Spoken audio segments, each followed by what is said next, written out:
Netflix पर एक science fiction adventure series आई है अवतार द लास्ट एयरबेंडर, जो कि एक एनिमेटेड सीरीज पे बेस्ड है, जो कि 2005 से 2008 तक निकलोडियन पर आती थी। बट वो मैंने नहीं देखी है।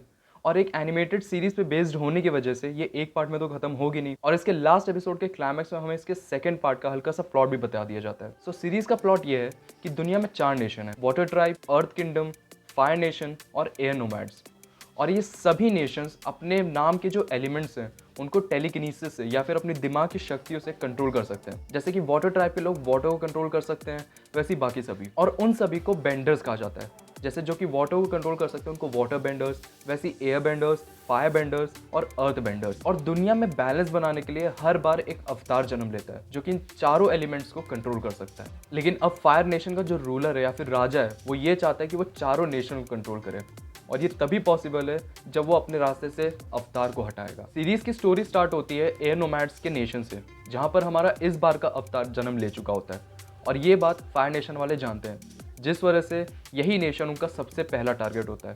और वहां जाकर वो उस नेशन को पूरी तरीके से ख़त्म कर देते हैं, ये सोचकर कि उनके साथ साथ वो अवतार भी मर जाएगा। लेकिन एंग, जो कि हमारा अवतार होता है, वो उस वक्त उस नेशन में ना होने की वजह से बच जाता है, लेकिन एक समुद्री तूफान में फंस जाता है, जिस वजह से उसकी आंख सीधे खुलती है 100 साल बाद एक वुल्फ कोफ नाम की जगह पर, जहां पर वो मिलता है कटारा और सूको से। और अब अपनी पावर से अनजान वो निकल पड़ता है फायर नेशन को रोकने। और इस जर्नी पर वो धीरे धीरे ये भी सीखता है कि उसकी असली कैपेबिलिटीज क्या है और एक अवतार होने का मतलब क्या होता है। तो ये थी इस सीरीज की बेसिक स्टोरी लाइन कि इसमें क्या होने वाला है। और अब बात करते हैं इस सीरीज के पॉजिटिव पॉइंट की। तो इस सीरीज का पहला पॉजिटिव पॉइंट ये है कि 8 एपिसोड और हर एपिसोड लगभग 1 घंटे का होने के बावजूद भी ये सीरीज आपको 1 सेकंड के लिए भी बोर नहीं होने देगी। दूसरा प्लस पॉइंट है इसका वीएफएक्स। मतलब लगभग पूरी सीरीज में वीएफएक्स यूज हुआ है, जिस वजह से उसका अच्छा होना बहुत ज़्यादा इंपॉर्टेंट हो गया था, जो कि है भी, अगर 1-2 जगह को छोड़ दें। बाकी पूरी सीरीज में आपको वीएफएक्स पूरा का पूरा सेटिस्फाई करेगा। तीसरा प्लस पॉइंट था सीरीज को कॉम्पैक्ट बना के रखना। मतलब स्टार्टिंग से ही सीरीज अपने मेन स्टोरी लाइन पे आ जाती है,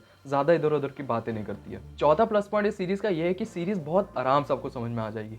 मतलब मैंने अक्सर देखा कि ऐसी सीरीज में बहुत ज़्यादा कॉम्प्लेक्स चीज़ें डाल देते हैं, जिस वजह से थोड़ा समझना मुश्किल हो जाता है। लेकिन ये सीरीज़ किसी को भी समझ में आ जाएगी। सीरीज़ का मुझे मेजर नेगेटिव पॉइंट एक ही लगा कि बहुत जगह पर ये प्रेडिक्टेबल हो जा रही थी कि भाई अब क्या करेगा, अब क्या होने वाला है। तो भाई अब बात आती है सबसे इंपॉर्टेंट, ये सीरीज़ देखनी किसको चाहिए। देखो यार, अगर आप चाहते हो कि ज़्यादा दिमाग ना लगाना पड़े, या फिर कुछ एडवेंचरस देखने का मन कर रहा है, या फिर चाहते हो कुछ लाइट हार्टेड, ज़्यादा खून खराबा ना हो, ज़्यादा इंटेंस सीन्स ना हो, तो ये सीरीज़ आपके लिए। तो जाके देखो, एंजॉय करो। मिलते हैं नेक्स्ट वीडियो में, तब तक के लिए बाय।